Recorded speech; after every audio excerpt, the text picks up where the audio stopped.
Part 10 में आपने सुना था कि साहिल और रंजना ने प्यार में अपनी सारी हदें पार कर ली थी।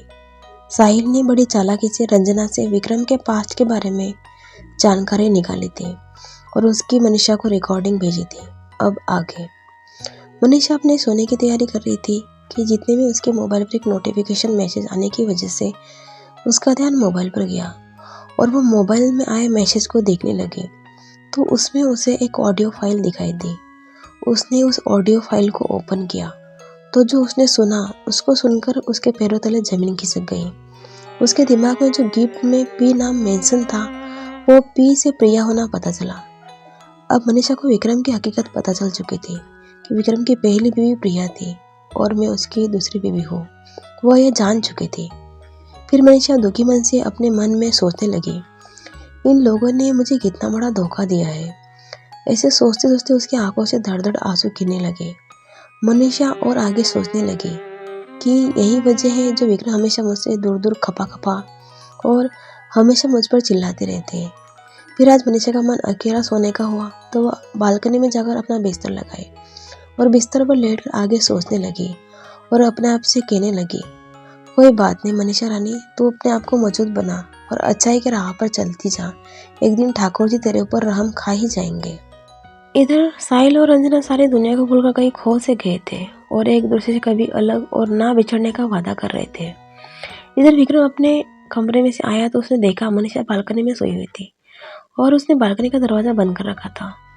चांद की शीतल रोशनी में मनीषा का चेहरा चमक रहा था। साथ ही धीमी धीमी चलती हवाओं के कारण उसके सर के कुछ लटे उसके चेहरे को बार बार छू रही थी।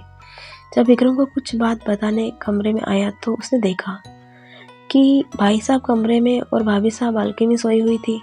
पर संदीप ने इन बातों पर कोई सवाल ना करते हुए उसने कहा, वो भाई साहब मैं बताने आया था कि हमारे भतीजे लौरी को किसने किडनैप किया था और किसने उसकी हत्या की मालूम हो गया है और एसपी साहिल ने कहा है कि कल आपको पुलिस स्टेशन आना पड़ेगा आगे की कार्यवाही के लिए।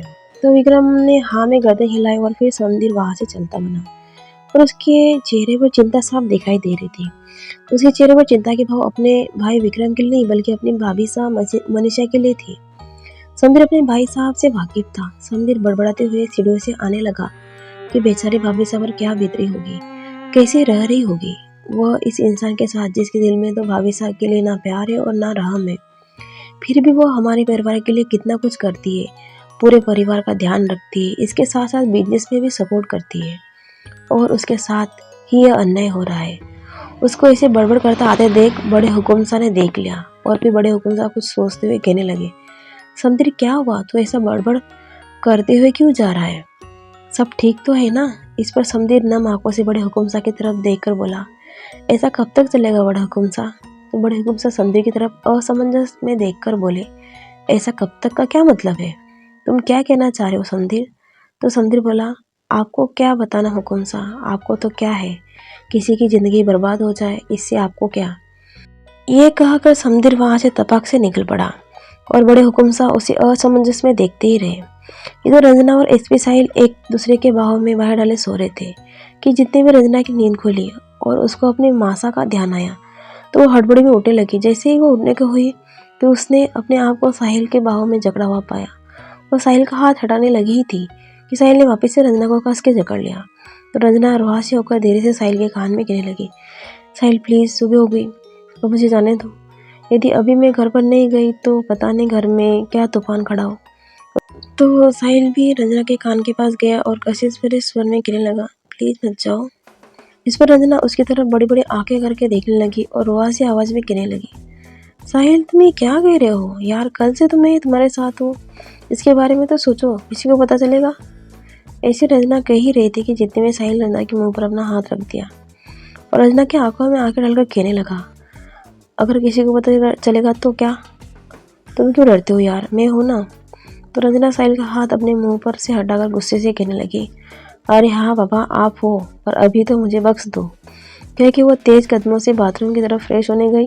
साहिल रंजना को ऐसे ज़्यादा देखकर मन मन मुस्कुराने लगा और अपने सर पर टपली मारकर कहने लगा, चल बेटा साहिल अपने काम पर लग जा, बहुत हो गया ये प्यार मोहब्बत, अब तेरे काम पर फोकस कर, नहीं तो इस प्यार के चक्कर में तेरे पर कोई वार ना हो जाए। यही सोचकर वो भी फ्रेश होने चला गया। इधर रंजना फ्रेश होकर आई तो उसने देखा कि साहिल कमरे में नहीं है। इसका फायदा उठाकर रंजना फटाफट तैयार होकर साहिल को फ्रेश होकर आने से पहले ही वो वहाँ से भाग गई ताकि साहिल उसको और रोकने की कोशिश न करे।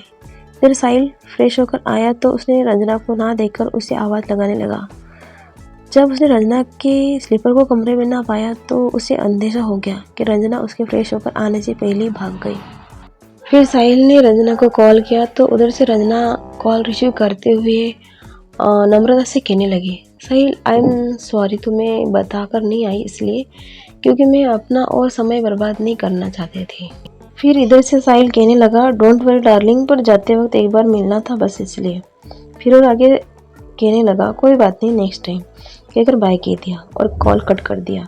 फिर साहिल को याद आता है कि उसने रात को समदीर को बताया था कि उसे विक्रम हुकुंसा को मिलने के लिए पुलिस स्टेशन बुलाया है, इसलिए वह भी रेडी होकर पुलिस स्टेशन के लिए निकल पड़ता है।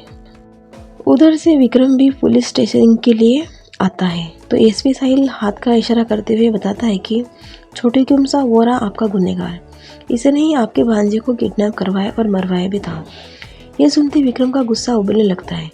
फिर वो उस आदित्यनाथ के पास जाकर उसका कॉलर गुस्से से आग बबूला होकर शेर के जैसे दहाड़ते हुए कहता है, थारी अतरी हिम्मत रहेगी कि तू मारे परिवार पर नजर डालो से, अरे बदले लेनो हो सो तू मारे से ले तो बनी मासूम ने मारी थाने कई ठंडक पड़गी से, थाने वंडी माँ बाप रे और परिवार रे हाय लागे हाय, बच्चा तो भगवान रूप हो वैसे, और तू। फिर विक्रम आदित्यनाथ का कॉलर और कस के पकड़ते हुए बोला, थारे में इंसानियत नाम री चीज कोई नहीं से, थाने तो मुँह जिंदा ना छोड़ू। यह कहकर विक्रम अपना दूसरा हाथ का मुक्का कस के पेट पर मारने जा रहा होता है कि साहिल उसे रोक लेता है और कहता है, छोटी कुंसा शांति रखो, इसको तो मैं संभाल लूंगा, करके साहिल आदित्यनाथ को विक्रम के पकड़ से छुड़ा लेता है और विक्रम को शांत करते हुए कहता है, अभी तो आप महल पधारो, मैं आपको जरूरत पड़ने पर कॉल करूंगा, क्योंकि विक्रम को जाने के लिए कहता है। जैसे ही विक्रम महल जाने के लिए स्टेशन से बाहर की ओर मुड़ता है तो आदित्यनाथ जोर जोर से हंसते हुए कहता है, अरे जा जा, अभी तो तेरा तेरा प्यारा भांजा इस दुनिया को अलविदा कर चुका है और अब तो तेरी उसे फुलझड़ी का नंबर है। वैसे मैं फुलझड़ी को तकलीफ नहीं दूंगा और इतनी प्यारी चीज़ को तकलीफ कौन देता है, वो तो मेरे बेडरूम की शोभा बढ़ाएगी। जैसे विक्रम ने इस तरह के लफ्ज मनीषा के लिए सुने तो उसका खून खोल उठा और वो तेज कदमों से आग बबूला होते हुए आदित्यनाथ के पास गया और उसने उसका लॉकर से कॉलर खींचकर निकाला और उसे लातों घूंसों से मारते हुए कहने लगा। साहिल को भी आदित्यनाथ की मनीषा के लिए ऐसे लफ्ज सुनकर बहुत गुस्सा आ रहा था तो उसने भी विक्रम को नहीं रोका। विक्रम गुस्से से कहने लगा, थारे हिम्मत किस तरह वे गिरी कि मारे लुगाई पे नजर डलवा रही, करके वो जोर जोर से उसे पीटने लगा। विक्रम का गुस्सा जब तक शांत नहीं हुआ तब तक आदित्यनाथ को पीटता रहा। आदित्यनाथ की हालत अधमरी हो चुकी थी तो फिर विक्रम से वार्निंग भरे टोन में कहने लगा, मारे परे और तू दूर रही, नहीं तो थारे इस दुनिया में पत्तों कट भी जाए। फिर विक्रम वहां से चला गया। विक्रम के जाने के बाद साहिल अपना पसीना साफ करता है और बोलता है, भाई मुझे इस राक्षस से तो दूर ही रहना पड़ेगा।